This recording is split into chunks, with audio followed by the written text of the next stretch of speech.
Tan Sri bawa apa je. Tapi sini dia ada sebelum tu. Dia di mana dia ada. Di situ dan tengok, dia duduk, tengok juga. Bawa dia masuk dalam apa ni.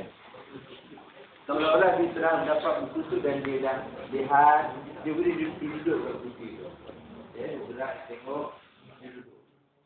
Yang mana dia baca tu, dia duduk. Tengok, dia baru duduk. Dia buat buku tu, tapi tu ada isteri dan dah membeli buku tu. Dan Akazik sudah ada memastikan Tasri, dia duduk dan baru Tasri. Oh, you curious. Tasri tengok apa semua tu kan. Mesti ada reaksi tu.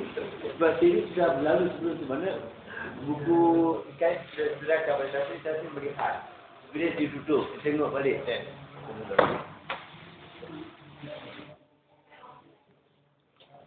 Okay, on.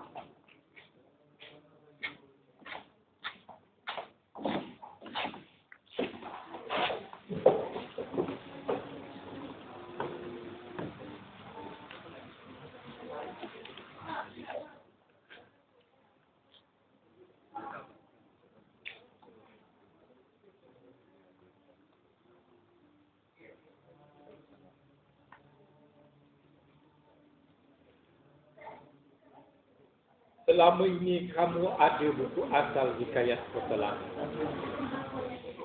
Kamu rahsiakan selama setahun. Tiba-tiba saja kamu serahkan kepada saya. Semudah itu. Saya tidak begitu yakin dengan kamu kan.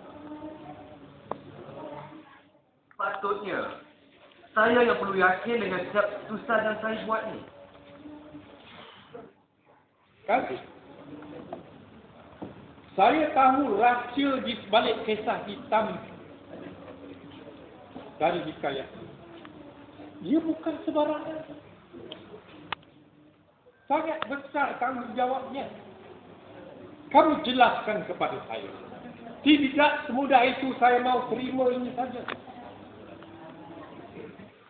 Apa mau dipikirkan lagi? Nilai buku asal ni berjuta ringgit. Ambil saja. Ia tak penting buat saya. Saya hanya mahukan hak ke atas foto lama. Itu saja. Haji, saya kenal ayah kamu. Saya tahu buruk baik dia.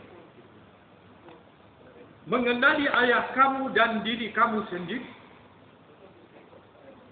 Kalian bukan manusia yang mudah menyerah kalah dan tunduk atas tuntutan wang. Selama ini apa yang kalian lakukan akan ada kepentingan untuk semua dan bukannya diri sendiri.